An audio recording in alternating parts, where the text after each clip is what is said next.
Assalamualaikum warahmatullahi wabarakatuh.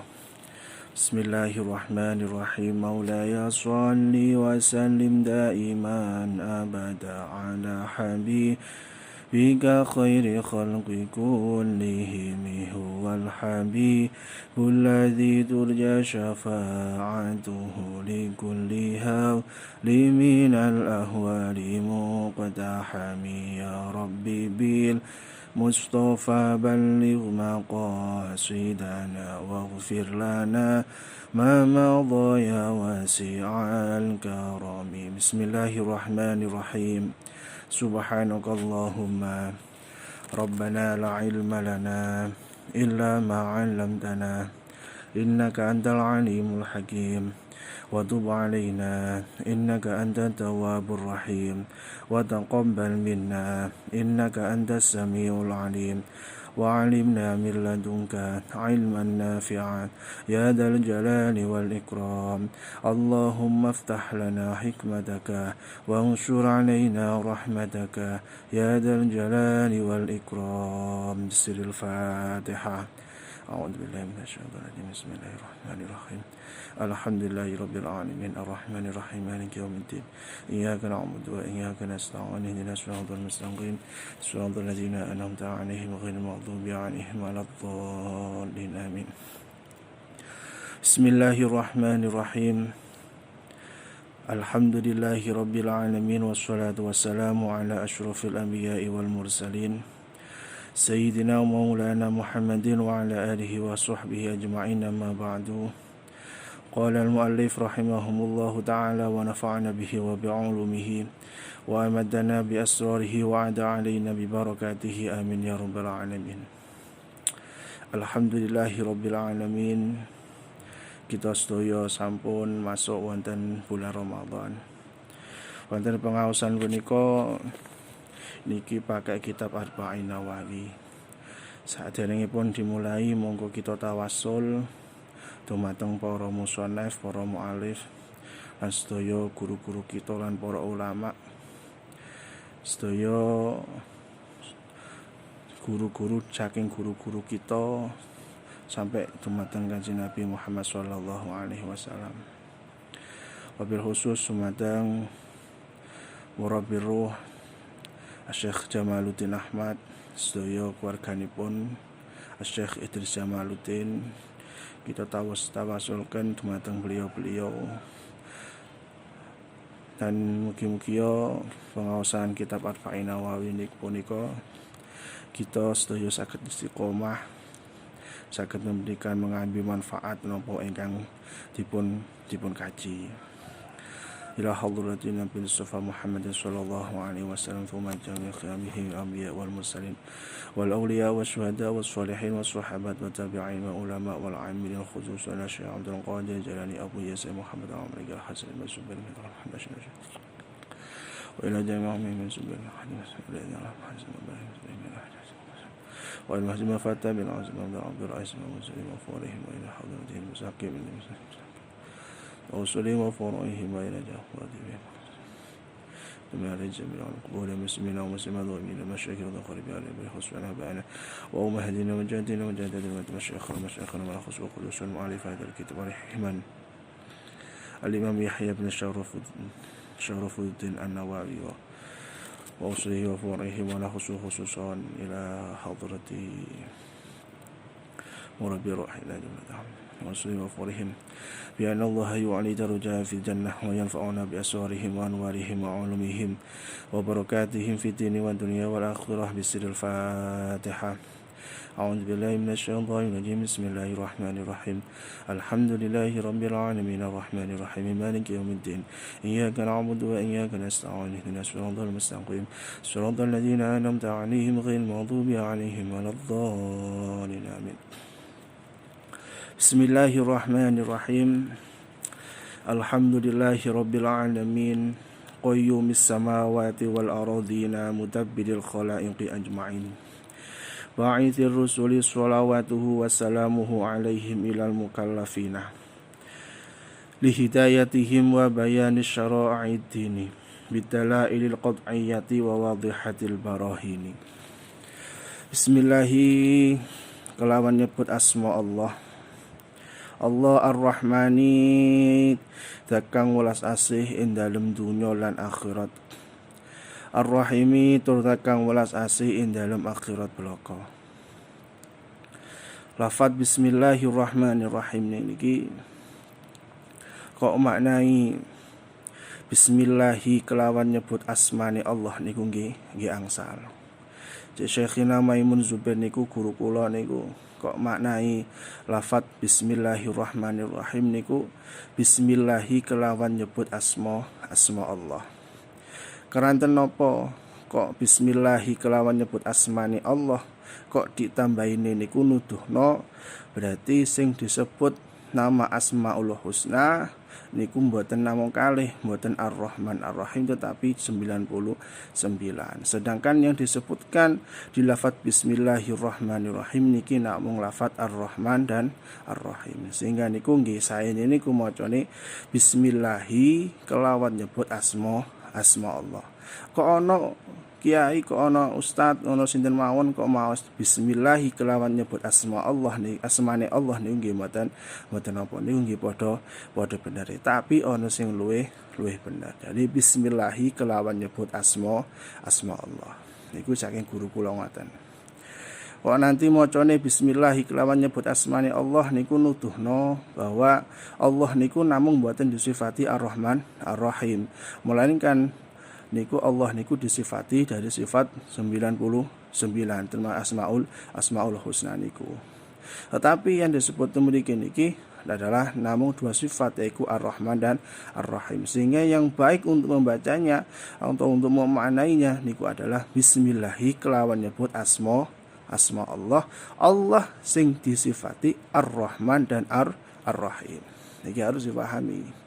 Kono kiai ono sinten mawon kok maca Bismillahi kelawan nyebut asmane Allah niku nggih mboten napa-napa nggih.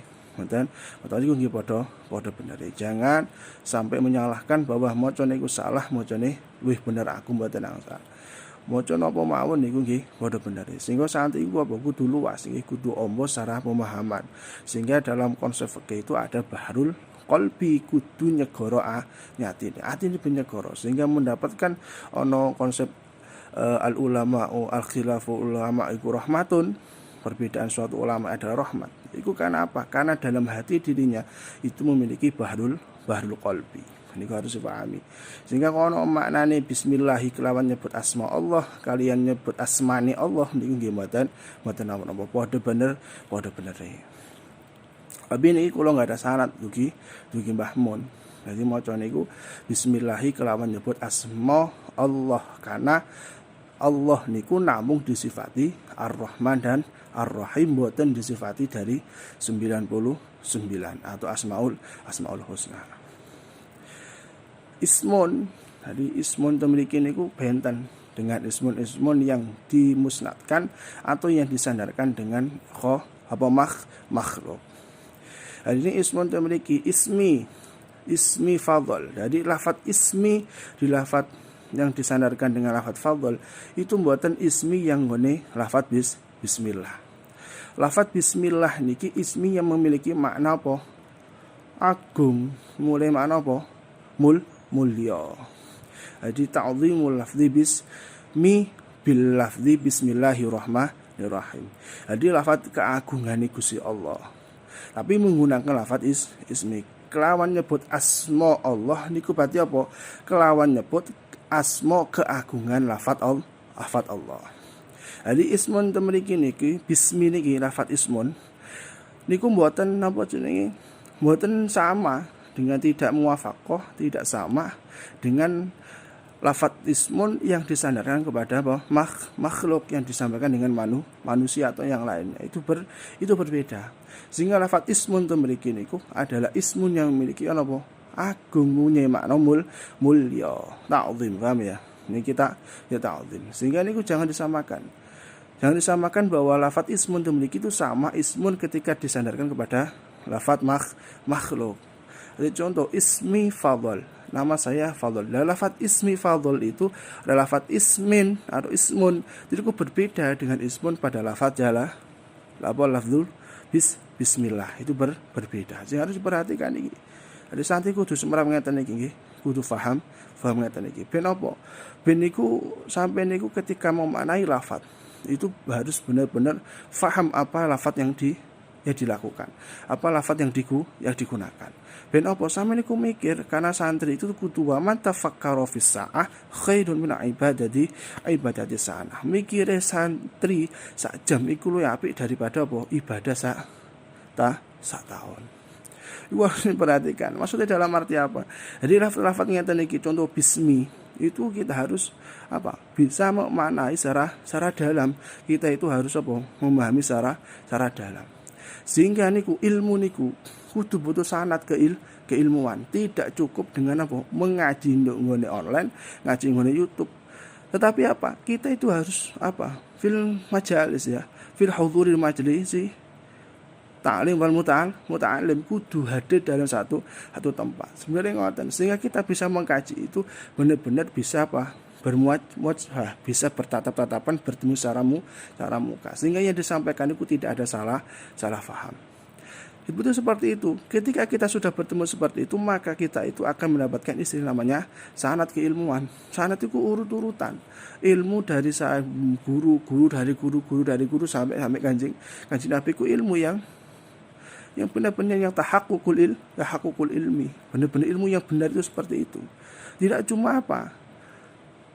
Pintar bicara, pintar ngomong, tapi tidak ada apa? Dasar sanad ilmu yang jelas. Terkadang itu ada juga sanatiku koyo punya guru, tapi tidak mengkaji secara benar.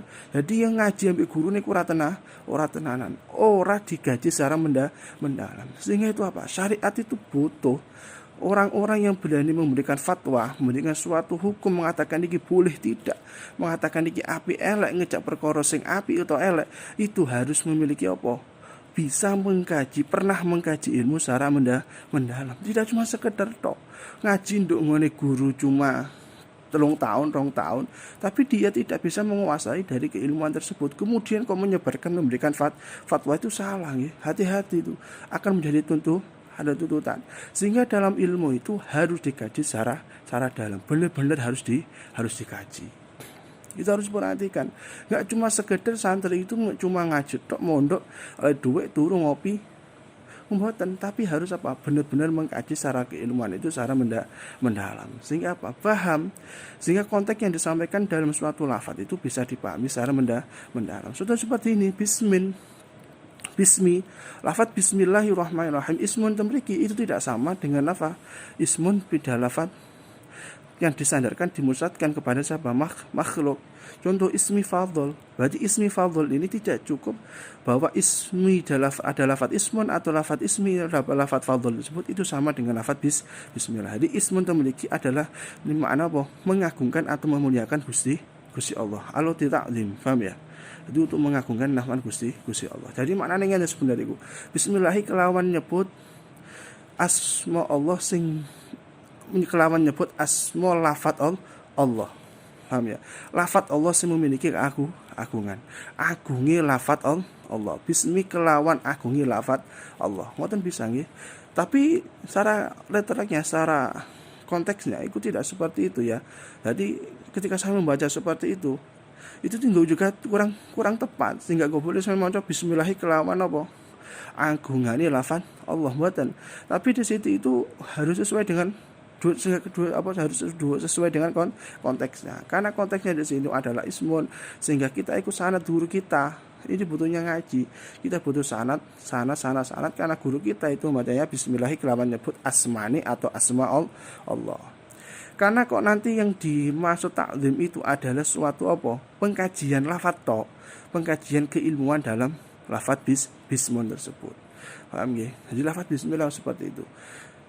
Kemudian Allah, lafaz Allah itu lafaz yang tidak bisa berubah maknanya walaupun hurufnya itu dihilangkan. Satu contoh ngeten. Ono lafaz itu lafaz Allah itu ketika hurufnya dihilangkan itu akan menjadi berubah maknanya. Satu contoh lafaz fadl, fa dot lam. fa dhot lam ini ketika dikurangi, dihilangkan fa-nya, maka berubah maknanya. Yang aslinya fadhol itu maknanya lebih atau memberikan keutamaan, kemudian dikurangi fa-nya, maka tidak memiliki makna memberikan keutamaan atau memberikan makna lebih, melainkan makna apa? Dholun, menjadi makna kesasar. Nah, sehingga lafaz-lafaz itu selain lafaz Allah ketika dihilangkan suatu hurufnya, maka itu akan berubah. Tapi di lafaz Allah itu tidak bisa berubah maknanya ketika dikurangi hurufnya. Tambah maknanya itu tambah jero, tambah mendalam. Contoh Allah ada apa? Alif lam ha. Alif lam ha. Kemudian Allah itu alifnya dihilangkan. Allah ketika dihilangkan menjadi lillah, menjadi apa? Krana Gusti Allah. Ibadahku krana Gusti Allah, posoku krana Gusti Allah, salatku krana Gusti Allah. Maka mendalam cuma karena Allah. Tambah jero. Ketika lamnya menjadi dihilangkan lagi menjadi lahu. Kedue Allah.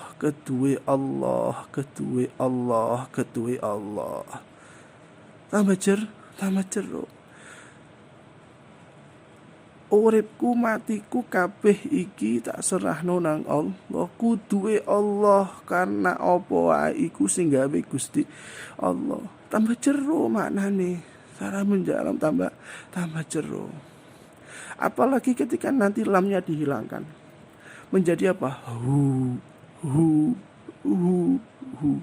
Akan menjadi makna secara dhamir iku nek jerone ati sama jero, sehingga kok ono hu ini, maka nduk nggone atine iku sudah ada apa? Ta'alluq, alaqah, kegantungan nang Gusti Allah. Tidak bisa berubah maknanya, tetap Allah. Ketika maupun dirubah, dikurangi hurufnya. Berbeda dengan lafaz selain Allah. Itu contoh fadhol tadi, fa dhot lam fadhol, ketika awalnya memiliki makna keutamaan, memiliki makna lebih atau memberikan keutamaan, ketika dihilangkan fa-nya menjadi apa? Dholun, berubah maknanya menjadi apa? Kesasar, iso menjadi nyasar no. Itu butuh lafaz Allah itu tidak bisa dirubah, ya. Ketika dirubah hurufnya, dihilangkan hurufnya, maka itu tidak bisa dirubah. Itu cara makna dari lafaz Allah. Sehingga bismillahi itu keagungan lafaz Allah, nyebut asma Allah. Itu sebenarnya kita itu harus tadabbur, mikir-mikir setenanan. Tenanan bahwa kabeh apa wae iku sing gawe Gusti Allah, sing nentokno Gusti Allah, sing menghendaki ku Gusti Allah. Kita itu harus ingat hal seperti itu. Dari sampeyan niku kok nanti berkendak kok koyo mingkari apa sing Allah hendaki, yo enggak boleh, enggak sae, kurang tepat. Sehingga iku kok sampe melakukan hal seperti itu, berarti belum memahami makna apa bismillah. Jadi kabeh ku Gusti Allah. Ini lafaz Allah. Ketika diulangi hurufnya, iku tidak bisa berubah maknanya, tambah jero. Makna niku tambah jero, tambah mendalam. Jadi kok mendalam, akhirnya apa? Gusti Allah iku akan menjadi cantol, iso nyantol nang ngerti atine jenengan. Sampeyan sedanten niku akhirnya iso ono kecantol lafaz Gusti Allah. Itu harus kita pahami, benar-benar harus kita kaji tenanan. Jadi apa wae sing kita lakukan iku benar-benar sesuai dengan apa? Dengan pemikiran kita. Kita itu harus berpikir setiap Gusti Allah itu menjadikan. Jadi saya benar-benar sampaikan. Terkadang itu otak itu kok gak dibuat untuk mikir. Iku akhirnya jadi apa? dadi ketul. Paham ya? Akan dadi apa? Dadi ketul. Satu contoh mawon. Apa desel ya? Desel itu nih. Desel itu kok dibiarkan terus ya, dibiarkan. Maka desel itu akan menjadi apa? Rusak, akan menjadi apa? Berkarat, tayeng. Jika sudah berkarat bertayeng itu, maka tidak bisa untuk digunakan. Begitu juga dengan akal yang Allah kasih kepada kita. Jika akal yang Allah sudah kasih kepada kita, maka harus benar-benar kita manfaatkan. Manfaatkan dengan apa? Kita selalu berpikir tentang apa Allah sing ciptano. Apa mawon sing Allah ciptano, kita itu harus berani berpikir. Berpikir dengan apa? Tentang apa? Jadi kita berpikir itu ada suatu athar atau suatu bekas yang bisa kita ambil, itu berupa ilmu. Kok nanti kita ada ilmu habis setelah kita berpikir tadi, maka itu ketika kita ibadah kabeh itu tambah mantep, bener-bener ngantep no, bener-bener menghadapkan diri kita na Gusti Allah. Jadi ada konsep dari Imam Rafi'i itu, kok khusyuk wong, tadharru'e wong dalam sholat ben kudu khusyuk, itu kudu melalui ilmu. Karena ilmu itu mikir itu akan dicerna oleh akal dan diterima oleh hati. Ketika akal bisa diterima oleh hati, sehingga nanti itu ibadah itu tambah mantap. Itu harus kita pahami saya itu. Benar-benar kita harus benar-benar mengkaji secara. Atau contoh seperti ini, lafaz bismillah. Kok kita nggak bisa mendalami, maka kita tidak akan bisa mengetahui makna arti bismillah. Tapi ketika kita bisa memahami arti bismillah ini secara mendalam, maka itu kita apa? Tambah wedi nang Gusti Allah, kita tambah mendekatkan nang Gusti Allah. Itu lafaz bismillah. Allah sing disifati dengan sifat Ar-Rahman. Ar-Rahman iku sifate Gusti Allah sing kanggo makhluke wonten dunya lan wonten akhirat. Sehingga Ar-Rahman iki ana wong kafir, ngapunten nggih, kok ana wong kafir, satu contoh orang Cina kok sugih, duwe akeh, mobile akeh, omahe apik, bojone saeret-eret. Itu adalah sifat kasih sayang Gusti Allah, makhluk Gusti Allah. Bagi Allah itu cuma diperuntukkan di dunia. Tapi orang-orang yang sudah diberikan seperti itu, rahmati Allah wa dunia, itu tidak akan bisa merasakan kenikmatan rahmati Gusti Allah in dalam akhirat. Itu makna Ar-Rahman. Jadi sampeyan iku harus yakin, kok ana wong Cina sugih, kok ana wong kafir iku kaya, atau orang-orang munafik itu kok koyo gak ada susah, selalu bahagia terus. Kok ana suatu ngene wong gak tahu salat ngene. Iku ingat Gusti Allah iku duwe sifat Rahman. Sifat Ar-Rahman ini nanti itu yang memberikan kasih sayangnya Allah nanggone para makhluke. Paham ya? Iku sifat Ar-Rahman. Ini juga bisa Ar-Rahman ini itu diperuntukkan bagi wong Islam. Sehingga kok ana wong Islam iku sugih nduk dunyane, sukses, bojone akeh, dadi kiai, dadi ngene kabeh bisa dicapai sedengane. Tapi ketika di akhirat pun masuk surga, uripe penan akhirat. Nah, iki suatu apa? Sifat Rahmane Gusti Allah. Jadi kok ana wong Islam iku, wong Islam iku gampangane maman qolah la ilaha illallah kholat jannah. Kok itu cuma cukup mengikut tok. Tetapi dia itu uripe ndungone apa? Dunya iku enak. Dunya iku enak, sugih ngene. Nduk nggone akhirat nggih enak, uripe enak.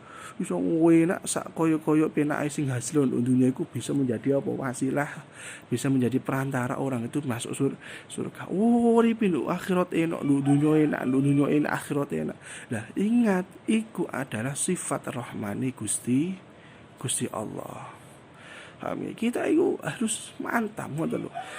Konsep suudzon, enggak ada lafaz berprasangka buruk atau suudzon kepada manusia. Itu apa? Kita itu faham makna dari lafaz Ar-Rahman.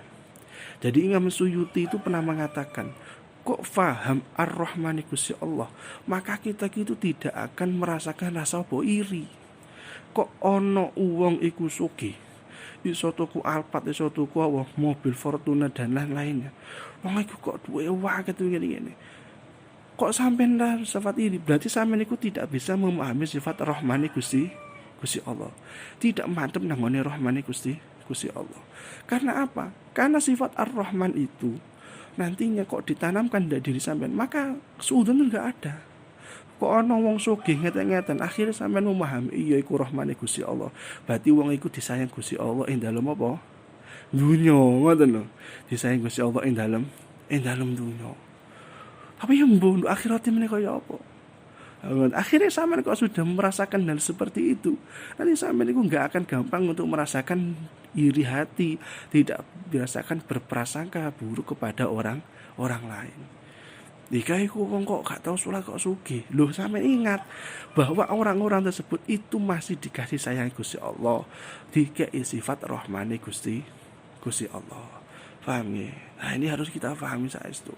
Jadi uang itu ilmu dulu, nanti ilmu itu nanti bisa apa?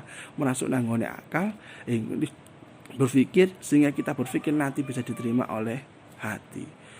Itu nanti ku mantep, apa yang ku mantep, ibadah ku mantep.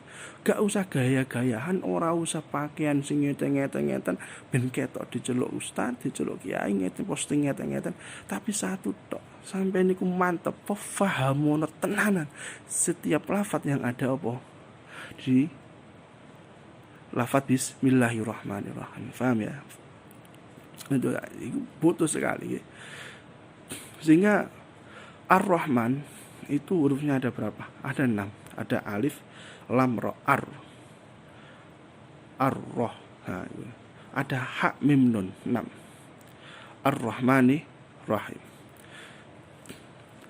Iman ada berapa? Iman kepada Allah. Rukun iman ada berapa? Ada 6. Jadi pokok manusia itu sebenarnya adalah 6. Kok faham tentang pokok manusia 6 ini, maka orang tersebut tidak akan pernah berprasangka, berpikiran buruk atau memikirkan sesuatu yang jelek kepada orang lain. Gak gampang irian, gak gampang ngopo, murah-muringan, gak gampang ngopo, dengki, ora apa, gampang ngerasa-rasan, paham ya? Jadi kok sifat tahu 6 pokok. Jadi satu contoh dalam bentuk yang ada di kepala, suatu yang nantinya bisa berfungsi ada berapa?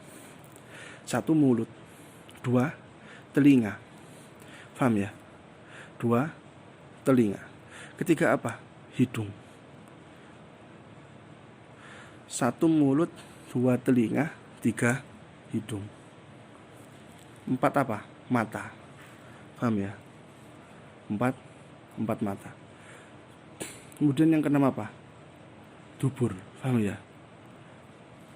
Kemudian apa? Kubul. Paham ya? Ada 6. Jadi yang ada berada dalam diri manusia itu ada 6 pokok bolongan yang nantinya kok bolongan itu masuk ketika puasa maka membatalkan. Satu apa? Mulut. Lah mulut itu sampai lebih dipangan dan ada sesuatu yang masuk dalam sampai nangone lambung yang masuk pada perut. Akhirnya kok sampai itu secara fikih itu nanti hukumnya apa? Batal. Akhirnya apa? Di pokok manusia itu dari apa ini? Mulut. Yang kedua itu apa? Kok anu wong rasa ngomong, ya bahaya. Paham nggih? Ora iso ngomong. Akhirnya sampean gak iso ngaji kados ngeten, paham nggih? Jadi kok seperti itu ya. Yang kedua itu apa? Telinga. Ketika sampean asom, kok gak iso ngeringekno? Piye? Maka sampean gak bisa mendengarkan pengajian seperti itu ya, paham ya? Karena kalau ngaji itu ada siaran, rekaman, kemudian saya masukkan dan media. Nah, ngeten iki pripun? Sampeyan gak iso mendengarkan. Nah, itu sangat pokok telinga. Ketiga apa? Hidung. Akhirnya kok ono panganan enak, ono ambune wangi basin. Sampeyan tidak bisa merasakan kok nantinya sampeyan itu tidak bisa menghirup, tidak bisa apa? Hidung sampeyan itu tidak berfungsi. Karena pokok hidung juga. Keempat apa? Mata. Paham ya? Kok mata nih gak berfungsi, bahaya rek. Gak bisa nyawang wedok. Mbak Mardia sing ayu-ayu ora iso disawang, wedok-wedok no TV sing ayu-ayu ora iso disawang. Sampe geso HP nanane wae. Ya. Akhir sama gak bisa melihat sesuatu kenikmatan yang Allah kasih di dunia. Paham ya? Iku pokok. Yang kelima itu apa? Kubul ya. Kubur sampean gak iso ketutup, ya bahaya iki. Sampeyan menjadi penyakitan. Yang keenam itu apa? Kubur dan dubur, paham ya? Lah dubur sampean ketutup pripun? Oh ya, sampean ketutup pripun? Ya iso metu ya. Lah iki pokok, enam ini pokok. Jadi sampean tahu pokok dari lafaz Ar-Rahman, maka sampean itu akan tahu tentang pokok-pokok yang ada di dunia. Akhirnya sampean tidak akan gampang untuk apa? Berpikiran jelek kepada orang lain, gak gampang berpikiran suudzon kepada orang lain, berprasangka buruk kepada orang lain. Iku Ar-Rahman. Wes, kapan-kapan saya terangkan lagi tentang Ar-Rahman. Kalau sifat Allah itu juga disifati dengan sifat Ar-Rahim. Sifat Ar-Rahim Gusti Allah temriki niku adalah sifat kasih sayangnya Allah nanggone wong Islam sing taat, paham ya? Taat, sehingga ke Ar-Rahim ini cuma disifati kasayangan ning ngene apa? Akhirnya apa? Kok ana wong iku lho akhirat ahli maksiat kok mlebu surga. Wong iku aslinya, tapi juk ngene atine mungkin pernah melakukan amalan-amalan ya sehingga itu bisa menutupi apa? Bisa menghapus perlakuan dosanya, paham ya? Akhir Gusti Allah ridho, akhirnya orang itu nantinya orang maksiat tersebut itu masuk nang ngene surga. Berarti menunjukkan apa? Iku adalah rahime Gusti Allah. Maupun begitu juga ada wong taat. Wono wong taat kemudian niku kok mlebu surga, berarti orang iku mendapatkan rahime Gusti Allah. Iku sifat Ar-Rahim. Jadi sifat Ar-Rahim itu cuma terkhusus kepada orang-orang Islam, orang muslim. Pokok iman qala la ilaha illallah dakhala jannah. Nah kok ono wong cuma ngomong iku tok. Paham ya? Kok ono wong bismillahirrahmanirrahim la ilaha illallah, mengakui lafaz asyhadu an la ilaha illallah, asyhadu anna muhammadar rasulullah, atau mengucapkan la ilaha illallah, saya bersaksi Gusti Allah itu cuma sitok, paham ya? Tidak ada Tuhan selain Gusti Allah. Itu tercantap dalam hatinya, paham ya? Maupun orang itu ahli maksiat, ahli fasik, kemudian itu Gusti Allah ridho apa yang dilakoni oleh wong sing ahli maksiat tadi, kemudian itu orang tersebut dimasukkan dalam apa? Surga, dikai kebahagiaan di akhirat, berarti itu termasuk orang tersebut itu mendapatkan sifat Ar-Rahim Gusti Allah. Ini kita harus apa? Kita pahami tenang, sifat Ar-Rahim. Nah, Bismillahirrahmanirrahim itu sebagai dasar utama ketika sampean itu apa? Melakukan apa? Hal, semua hal. Sehingga keberkahan itu kok sampean lafaz bismillah itu menjadi berkah. Itu contoh, sampean makan. Bener sampean makan itu sampean itu mengucapkan bismillah, maka mas setan itu lho gak wani marek, gak wani ngilangi sampean makan. Kok sampean gak mau bismillah, iku dalam hati saya, iku setan kan podo marek mengambil keberkahan nasi yang sampean pangan tadi, paham nggih? Jadi ini jimat agung nggih. Bismillahirrahmanirrahim itu menjadi jimat agung. Sehingga ono nulis sampai 110 menulis bismillahirrahmanirrahim itu bisa menjadi apa? Penolak bala, apa hajatnya bisa tersampaikan. Jadi bismillah itu sangat dalam, bisa digunakan apa. Sehingga keterangan-keterangan itu kok ono lafaz tanpa bismillah itu layak tok, berarti apa? Kurang keberkahan. Jadi sesuatu yang nantinya tidak diakawiti lawannya tada'u bihi bismillahirrahmanirrahim bahwa akto, kok apa wae gak dilakoni dengan bismillahirrahmanirrahim, maka itu akto, terputus keberkahan, kurang berkah. Paham ya? Jadi sampean itu biasakan dengan apa? Ya ada itu bismillah. Sampeyan harus membiasakan dengan menggunakan lafaz bismillah. Itu dari Suyuti ngoten. Jadi kita itu harus benar-benar apa? Apa yang kita lakukan itu memberikan manfaat yang sangat besar, bisa menjadikan keberkahan yang oleh sampeyan itu, maka sampeyan itu harus membiasakan diri sampeyan itu membaca bismillah. Sehingga kok sampeyan bismillah, akhirnya sampeyan itu pengen nglakoni siji atau contoh mawon. Sampai ini ngaji bismillahirrahmanirrahim, kalau niat ngaji. Nah, maka dengan lafaz berkeberkahan lafaz bismillah itu akhirnya sampai ini bisa apa? Besok ngaji mana? Itu pun saya buktikan deh. Jadi jangan lupa dengan baca bismillah. Ini pokok ya. Kok sampai paham benar-benar makna bismillahirrahmanirrahim, maka sampai ini akan tahu tentang semua hal yang ada di dunia. Alhamdulillahirabbil alamin. Alhamdu utawi sekabehane puji iku lillahi kedue Allah. Rabbil alamin kang mengirani wong alam kabeh. Qayyumis samawati kang nguwasani pira-pira langit. Wal aradina lan pira-pira bumi. Mudabbiril khalaiki kang ngatur pira-pira makhluk ajmaina hale sekabehane.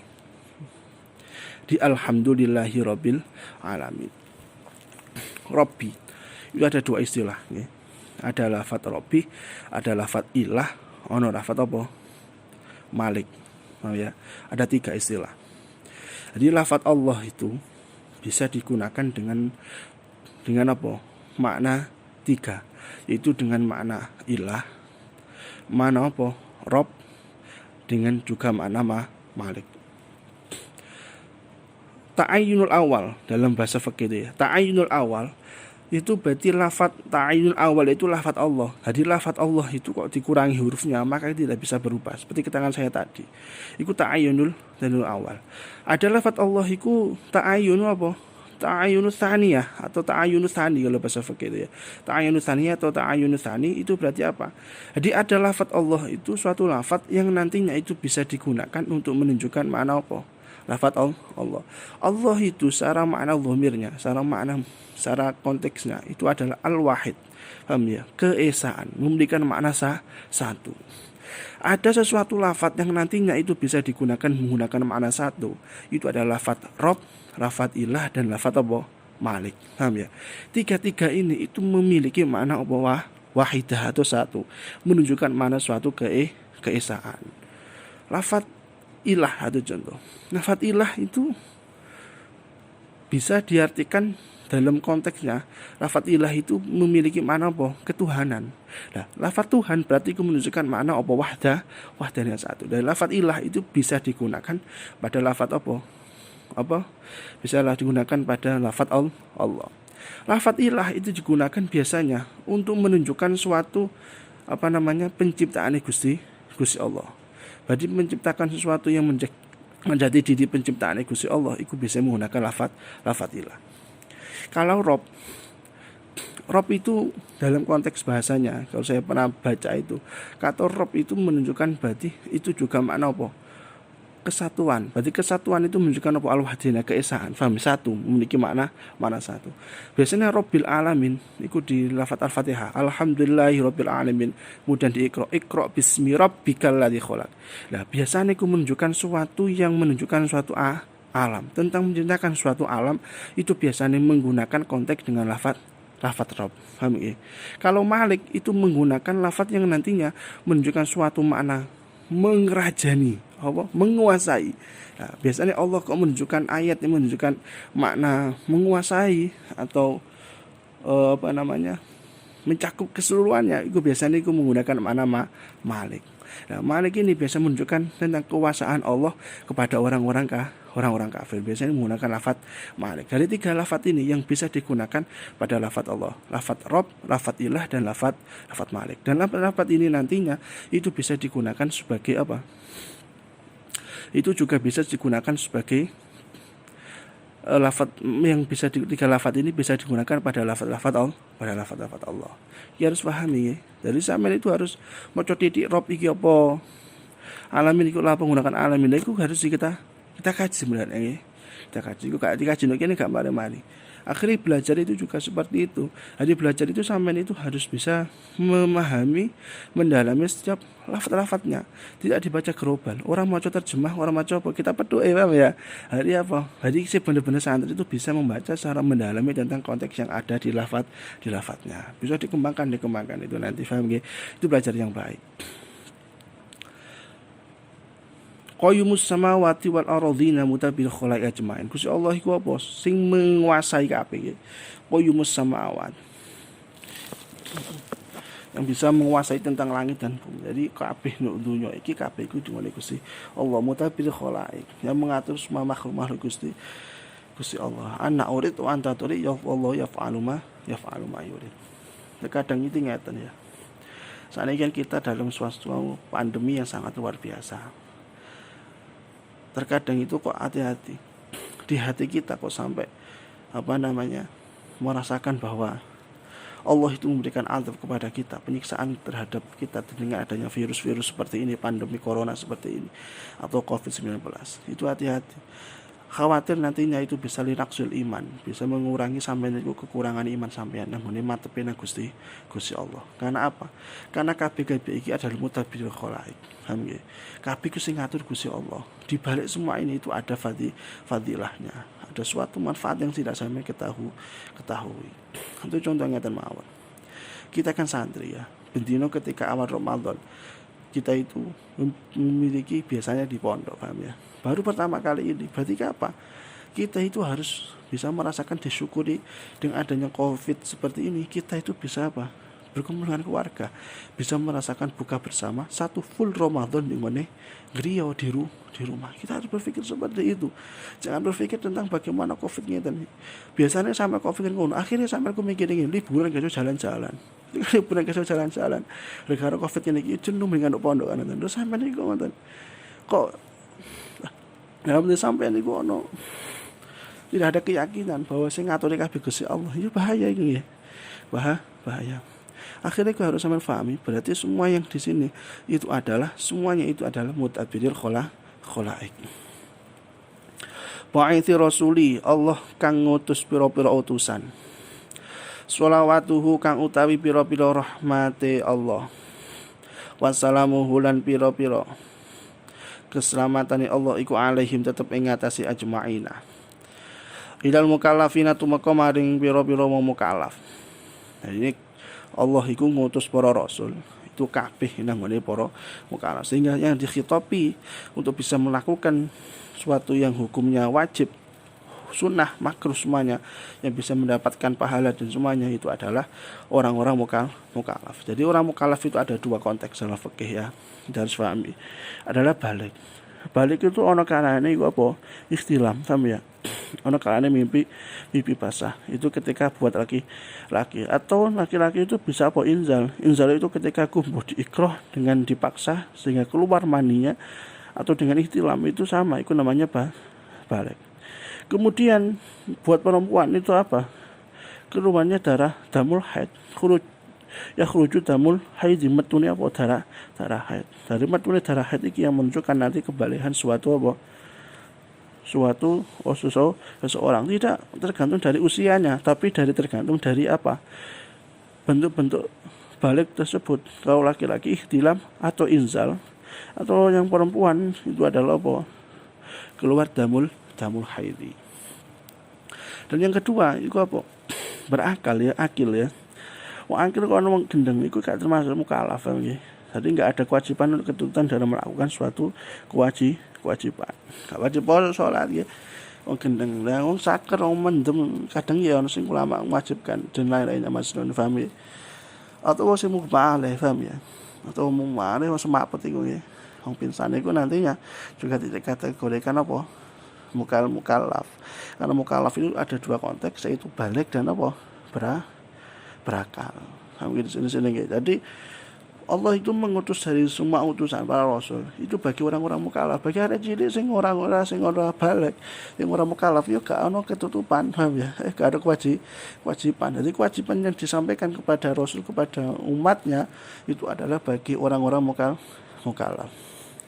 Nuduhno li hidayatihim krana pira-pira li hidayatihim krana nuduhno al mukallafin wa bayani syara'i dini lan jelasaken pira-pira syariat agama. Tujuannya itu apa? Untuk memberikan petunjuk bagi orang-orang mukallaf. Biyen sing ora tepak ngono ne ibadah ora tepak, akhirnya apa? Sampeyan itu apa? Harus ditunjukkan dengan adanya ba'ithir rasul, diutusnya kanjeng Nabi kabeh iku menunjukkan bahwa sampeyan itu ditujukan terhadap sesuatu yang benar. Jadi saya sampaikan lagi itu ya, beberapa kali saya sampaikan, sampeyan itu punya tanggung jawab amanah yang sangat besar. Amanah tanggung jawab yang sangat besar itu karena apa? Karena sampeyan itu mewarisi penerus perjuangannya para rasul, para nabi. Karena apa? Al ulama warasatul anbiya. Para nabi itu nantinya penerusnya siapa? ulama. Dan para ulama bener sapa kiai dan kiai sapa menurut saya para santri. Sehingga kita itu bisa mencapai fase kiai, bisa fase ulama. Itu nantinya kita itu harus memiliki tanggung jawab yang sangat besar. Akhirnya sampe ini kudu bener-bener ngaji sing tenanan, belajar sing tenanan. Ojo cuma ngopi turu, nduk omah ora tau maca Quran, nduk omah ora tau ngaji.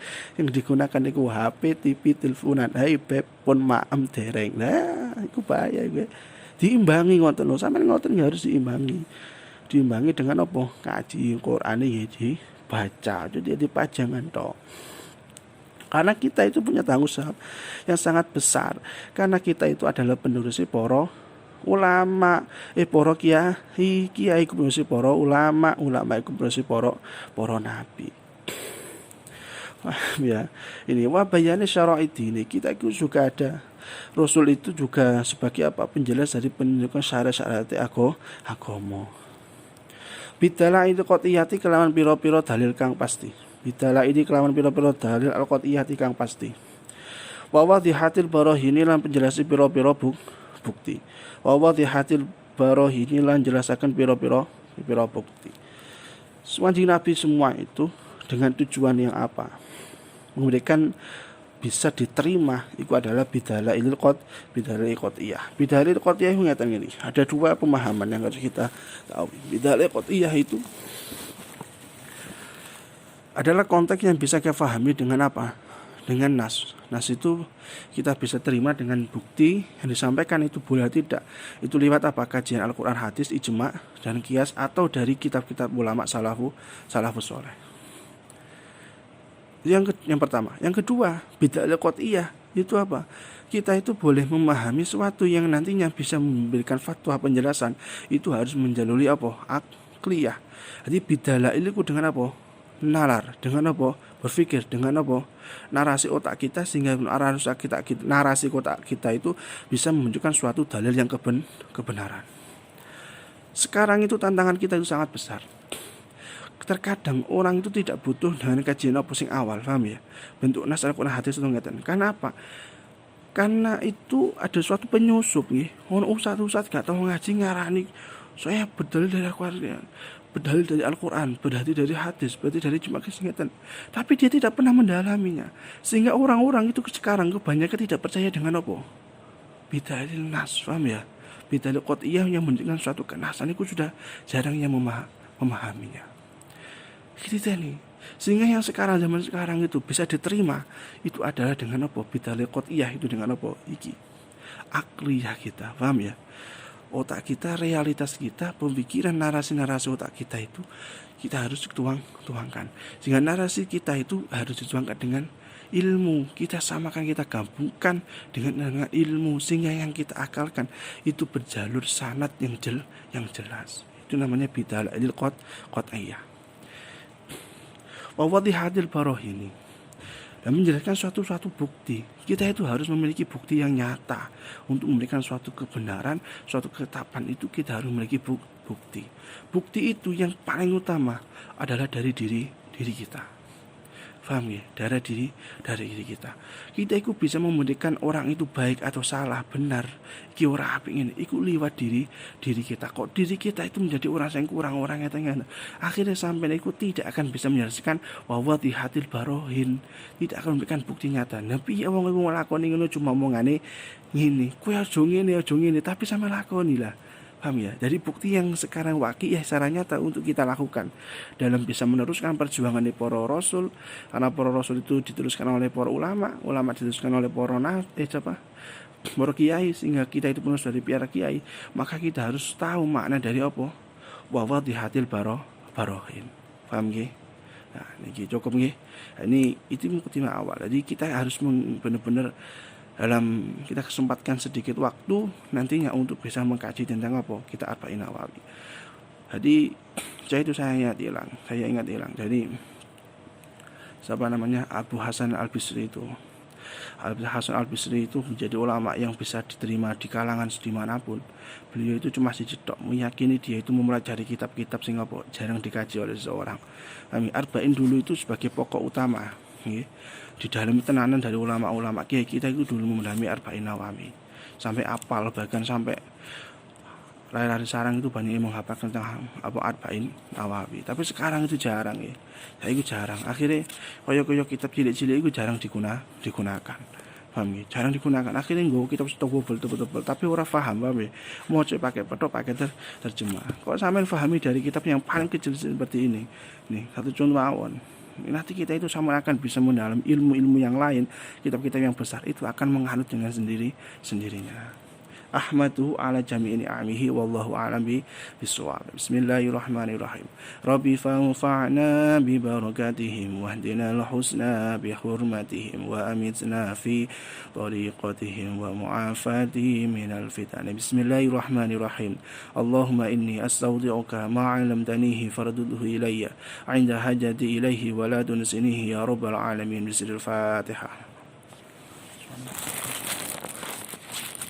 Wassalamualaikum warahmatullahi wabarakatuh.